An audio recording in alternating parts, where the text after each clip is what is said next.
Currently on an FTMO challenge, and I was down 7% or so on this account of a challenge, right? And I have managed to push it all the way up to 9% in profit now.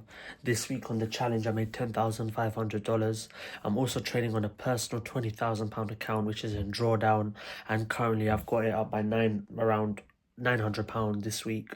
So that's on my live account, and on my challenge I can show you all what is the trades I took, and I'm going to break it down for you all.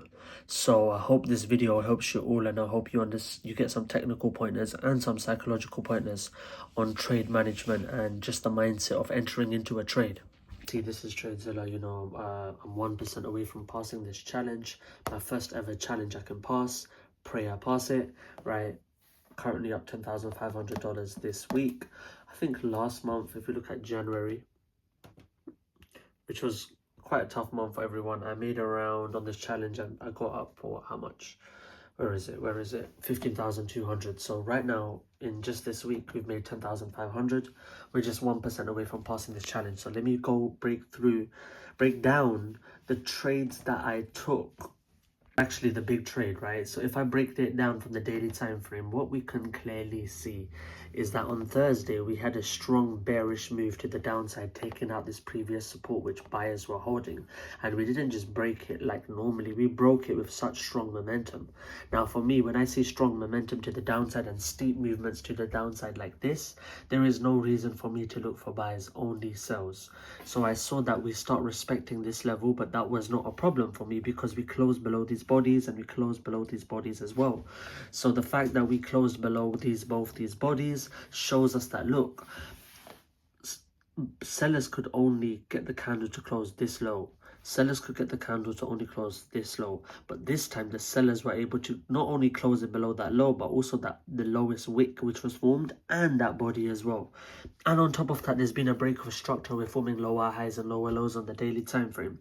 So for me, I was trying to get in at the top of the Friday wick, and we managed to literally get in the top. And it was not difficult at all, because if you just look at the left hand side, I was looking for a bounce play into the previous support. I saw price break below, I wanted to pull back into the previous support, and if we could maintain below that level, I was going to sell. That simple.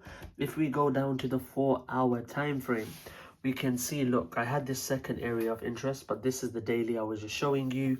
Boom. I was going to wait for the 4-hour rejection, but I didn't because it was Friday, and I felt like, look, Friday sometimes on GBP JPY we see the move happen very rapidly, and if the 4-hour candle closed, it would have been 2 p.m. and there was only like 8 hours left for price action to move on a Friday. So I felt like maybe that we need to be a bit more aggressive on this trade and look to enter based off 30-minute rejections. And that's exactly what I did. You can see that we had a strong bullish momentum on the 30-minute, right? When I saw this candle right here, I was like, I am not interested in selling right now. Then I saw sellers come into play with this weak rejection candle right here. So this shows us that sellers are in play now, but that wasn't an entry confirmation. But when I saw us tap back into this daily level again with a bearish engulfing, I would say a medium probability bearish engulfing. We didn't close below the previous lowest low, but below the previous body. I just executed the trade with my stop losses above, and the risk to reward made sense. Actually, my TP was at 188. 188 was here. 188. But this is my daily support, by the way. If you want to just see my level, I can show you daily. Yeah, that was my daily level, but I had 188 as my TP, because 188 is a nice level as well, but I just adjusted it. Now let me explain how I managed this trade. As soon as I saw price up 2%, I moved my stop loss to break even. Why? Why did you move your stop loss to break even? Let me break it down. You need to understand that when you are up 2%, there is no reason you should be losing on that trade. Like, imagine I was up $4,000, right? That's 4,000 P&L, unrealized P&L profit, and I lose 2,000 now.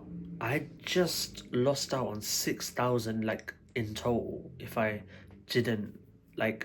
was up 4,000 and I lost 2,000, that's $6,000 difference, and I am not willing to accept that. So that's why I moved my stop loss to break even. Very, very simple, right? Risk management. Now, when I saw that It's Friday, it's around 5 p.m. I said, you know what? I'm not looking for a 1 to 5 risk to reward no more. I'm happy with a 1 to 4. So if it hits 4%, which was that level, just above 188, if it hits that level, I would take the money because it's Friday. You know, I wanna go into the weekend fresh, and 4% I'm more than happy with. And it broke through that support, went to 188, but I am fine with that. I was happy with 4%. I accept it, and that was how I managed the trade. I also took an L earlier on in the week, and that was just a stupid trade. That was me making a psychological error of having a bit of FOMO, of not following my trading plan. I was meant to wait for a break of the resistance and a retest, but neither happened. Not a break, not a retest. None of that happened, and I still bought while we were still operating in the resistance zone. And that was a mistake on my end, which affected me psychologically, not because I was sad about the loss.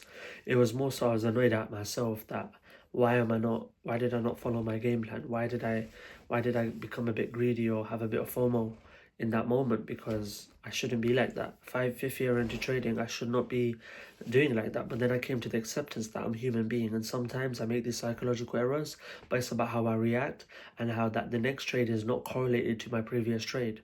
My next trade is not correlated to my previous trade at all. So I am not afraid to execute a trade and get in another position. And that's exactly what I did, and I made 2%. And this one I made 4%. So in total I made 5% this week. As you can see, 10.5k, so around 5.25%. So that's how I managed this week.